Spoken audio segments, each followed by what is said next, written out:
বাংলাদেশে যত আয়নাঘর আছে প্রত্যেকটা খুঁজে বের করা হবে। প্রধান উপদেষ্টা বলেছেন গত সরকার সর্বক্ষেত্রে আইয়ামে জাহেলিয়া প্রতিষ্ঠা করে গেছে। এই আয়নাঘর হলো তার একটা নমুনা। যে খুব আবার আমি কোট আনকোট উনি যেটা বলছেন যে খুপড়ির মধ্যে তাদেরকে রাখা হয়েছে, গ্রামের মুরগির খাঁচাও এর থেকে বড় হয়। তাদেরকে মাসের পর মাস, বছরের পর বছর এভাবে বন্দি করে রাখা হয়েছে। মানুষ হিসাবে সামান্যতম মানবিক অধিকার থেকেও তাদের বঞ্চিত করা হয়েছে। তিনি বলেছেন এটা আমাদের সবার অপরাধ যে এটা আমরা হতে দিয়েছি। যারা করেছে তারা আমাদেরই সন্তান, ভাই, আত্মীয়। এই সমাজকে নিপীড়নের এই চূড়ান্ত রূপ থেকে বের করে না আনতে পারলে এই সমাজ টিকে থাকবে না। প্রধান উপদেষ্টা কমিশনকে বিশেষভাবে ধন্যবাদ জানিয়েছেন।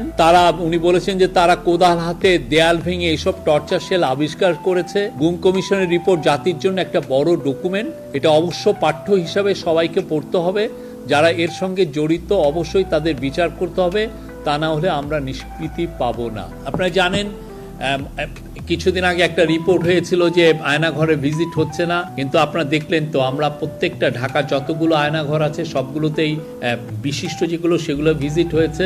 এবং বাংলাদেশে যত আয়নাঘর আছে প্রত্যেকটা খুঁজে বের করা হবে। সোফার আমাদের কাছে গুম কমিশনের ইনভেস্টিগেশন অনুযায়ী এবং সিকিউরিটি ফোর্সে যা ইনভেস্টিগেশন করেছে আমরা জেনেছি এটার সংখ্যা কয়েকশো, মেবি 700 থেকে 800, এবং এইটা আরও বের হচ্ছে।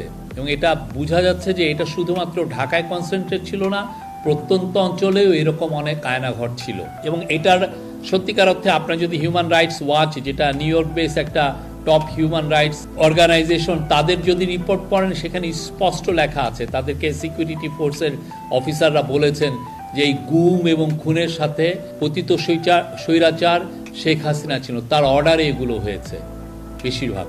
আমরা আজকে আরও একটা ইম্পর্টেন্ট দিন এই জন্য যে আজকে আপনারা জানেন ইউএন, ঠিক আমরা যখন কথা বলছি ইউএনের হিউম্যান রাইটস অফিস আজকে তাদের বাংলাদেশে যে জুলাই অগাস্টে যে অভূতপূর্ব যে একটা ঘটনা ঘটলো, যে ম্যাস অ্যাপ্রাইজিং হলো, সেই সময় যে অ্যাট্রোসিটিস হয়েছে সেটার উপর একটা ফ্যাক্ট ফাইন্ডিং রিপোর্ট দিয়েছে। এবং এই ফ্যাক্ট ফাইন্ডিং রিপোর্টটা ছিল পুরোপুরি তাদের ইন্ডিপেন্ডেন্ট রিপোর্ট। সেখানে গভর্নমেন্টের কোনো ইনফ্লুয়েন্স নাই, গভর্নমেন্টের কোনো ধরনের কোনো এখানে রোল ছিল না।